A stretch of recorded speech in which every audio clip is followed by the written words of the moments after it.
1, all the 5 solves that you'll be getting, every single person will be getting the same 5 solves. Once the cube is scrambled, our runner will take your cube, he'll come here and he'll call out your name. Let's say the runner is Sharan. Sharan, what do you do? Let's say the runner is Sharan. Sharan has taken the cube from the scrambling desk. He comes here. The scorecard says Soham Adarkar. Sharan, what do you do? He calls out my name. He says Soham Adarkar. The participant should go with the runner. The runner will guide you to a respective solving station. Can you see the 20 tables? Those 20 tables are 20 individual solving stations. The runner will take the participant, he'll guide him to the solving station. Every solving station has 2 chairs. One chair is for the judge, will probably always be occupied. The other chair is for the participant.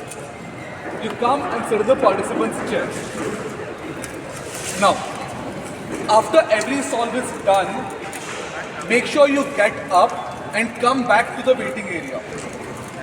Your cube will again go for scrambling, again the runner will come, again he'll call out your name, and again he'll assign you to a table. The table assignment depends on whichever table is available. So your 5 solves might be on 5 different tables. This is to make sure that using 20 timers, we can finish a group of 35 people. If we do a setup in which every person does 5 solves on the same table, I can only accommodate 20 people in one group. This way I can accommodate 35 people and also goes faster. Now, that's Soumya. Soumya, say hi. That's Rahul. Rahul, say hi. These are delegates from the World Cube Association. Their job is to make sure all the competition rules and regulations are followed. Their call is what matters. So if there's any penalty or anything, they'll be the one administrating the penalties. My name is Soham. That's Sharan. And besides anyone else who you see wearing a red lanyard that says Team Cube Nama, we are the organizers of the competition. We host the competition. We make this happen. If you have any complaints, come to us. If you have any compliments, come to us. Thank you. Soumya, can you come and just guide them on the solves?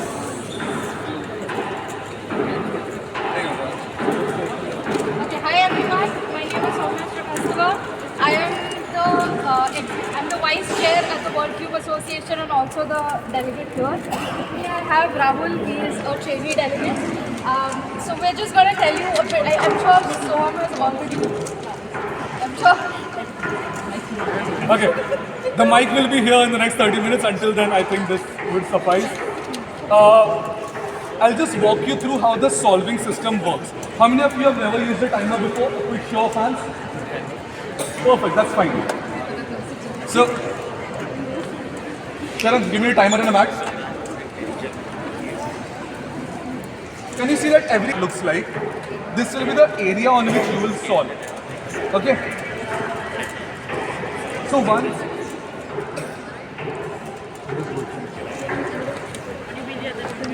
imagine this is a solving desk. There's a participant sitting here. Sharan, take a chair.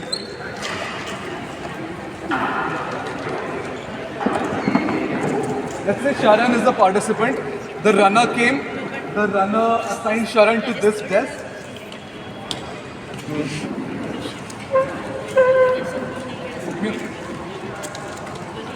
So let's say the runner will take the scrambled cube. What the runner will do is, there will also be a judge next to him. The runner will guide him to his table. He'll take the scorecard out. He'll hand it over to the judge. He'll take the cube and he'll place it on the mat like this. Okay? Now, as a participant, what do you have to do? Number 1, make sure your scorecard is right. You have received your scorecard only. There might be a chance, because see, there are almost 70 people starting with the name starting from A. There's a chance that you might have received someone else's scorecard or someone must have called your name and you get what I'm trying to say. So make sure the scorecard is yours. Secondly, make sure the timer is on. Can you see the timer is off right now? Make sure the timer is on and it says 0000. It means it is at the starting point. It says 0000. So this is the first step. Make sure it's on. Now, before you start your solve, the judge will ask you one simple question, that is, are you ready? See, WCA competition usually happen after every 2 months, after every 1 month. They are very rare. take this opportunity to make the best of your 5 solves. Take this opportunity to make the best out of your 5 solves. When the judge asks you, are you ready? Make sure you're ready before you start. It's definitely necessary to know the formulas and know all the methods. It's equally necessary to be in the mindset to get your best solve. So once you're ready, once you have calmed your nerves, simply tell the judge that you are ready. Once the judge knows that you are ready, he'll take off the cover and he'll start a stopwatch on his phone. Every participant gets 15 seconds to inspect the cube. Now what do I mean by inspect? Use these 15 seconds to plan your solve. Let's say the 15 seconds have started. You're inspecting the cube. You can only look at the cube. You can hold it. You can only look at the cube like this. You're not allowed to make any turns. Even if you make a turn like this, your solve will be disqualified. This is a World Cube Association competition. We adhere to the highest levels of speed cubing rules. So make sure all the rules are followed.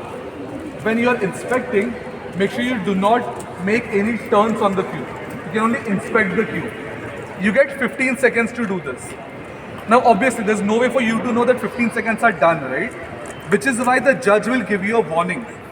While you're inspecting the cube, the judge will say, give you a first warning at 8 seconds. He'll say 8 seconds. That's all he'll say. The next warning comes at 12 seconds. He'll say 12 seconds. That's all he'll say. He will not give you a 15-second warning. So, if you're a first timer, I would recommend the moment you hear 8 and 12, start your solve if you think you're ready. Sounds good? If you cross 15 seconds, but you start before 17 seconds, you get a plus 2-second penalty. If you start after 17 seconds, your solve will be disqualified. Okay? So if you're here with a parent, maybe do a few practice solves right now. Ask your mom, ask your dad to give you an 8-second warning. Ask them to give you a 12-second warning. Make sure your inspection is done by 12 seconds and you start the timer. Before you start the timer, once you're done with the inspection, you keep the cube down on the mat. Okay? And you start the timer. Now, to start the timer, you need to put both your palms on these touch pads and you need to, can you see there's a red light right now? This won't work, the timer's not starting if I do this. It's not working. Put your palms on it and wait for the green light. Can you see the green light? Can you see the green light? Put your palms on it. It takes roughly around half a second to 1 second. Wait for the green light. Once you see the green light, it means that the timer is ready to start. Then when you release, the timer will start taking in your time. The moment you release, you start your solve. You start your solve. Now remember, if during the solve a piece pops out, you don't stop the timer. You are allowed to put your piece back in and finish the solve and then stop the timer. If during the solve a piece pops out, don't stop the timer. Don't stop the timer. If during a solve a piece pops out and lands on the floor, you are allowed to get up, run all the way around, pick up the piece, put it back, solve it and stop the timer. You are allowed to do that. Once you're done with your solve, gently. If in case your cube has popped out or it's fallen down, nobody else can help you with it. You yourself have to do it. Also, you cannot talk to anybody else on what should I do, etc. apart from your judge and me or Rahul. Only the delegates and the judge. But otherwise, you're completely on your own after you start the timer and before you stop the timer. Okay. Do not slam the stack mat. Gently place the cube on the mat and stop the timer. Maybe don't do it so slow, but do it gently. If you slam the stack mat too hard, there's a chance that the battery might get loose and your solve won't be counted. See?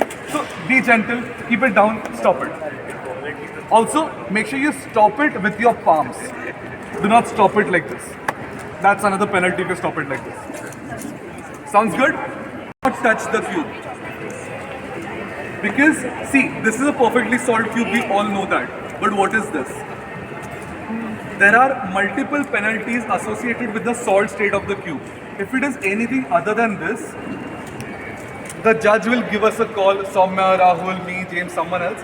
We'll come and we'll let you know what the penalty is. But until then, do not touch the cube. If the solve is clear, the judge will write your time on the scorecard. Again, it is your responsibility to make sure that the time that the judge is writing is the correct time. Okay? Once the time is written, there are two boxes next to the time. One says judge signature, the other says participant signature. The judge is supposed to sign it, the participant is supposed to sign it. This tells us that both the judge and the participant has approved of that time. Sounds good? Yes. Perfect. Likewise, everyone gets 5 solves for 3x3. Once you're done with your solve, again get up, come back, stand in the waiting area, wait for the cube to come back in again. What happens if you don't sign? If you do not sign, that solve will be disqualified. So make sure you sign after every single solve.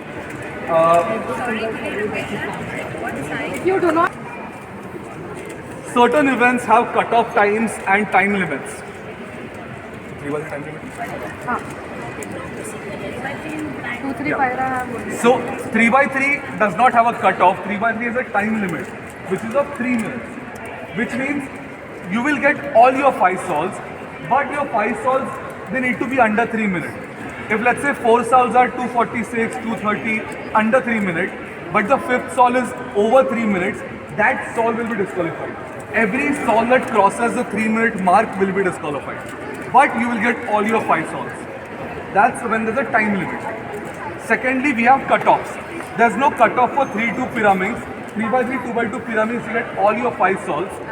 But for events like 4x4, 4x4 has a cutoff mechanism, wherein the cutoff time is 1:30, which means your first 2 solves, any of your first 2 solves need to be under 1 minute 30 seconds. If that is the case, you'll get your remaining 3 solves. Once again, let's say your first solve for 4x4 is 5 minutes, but your second solve is 1:29, you will get the remaining 3 solves because one of the 2 solves was under 1:30.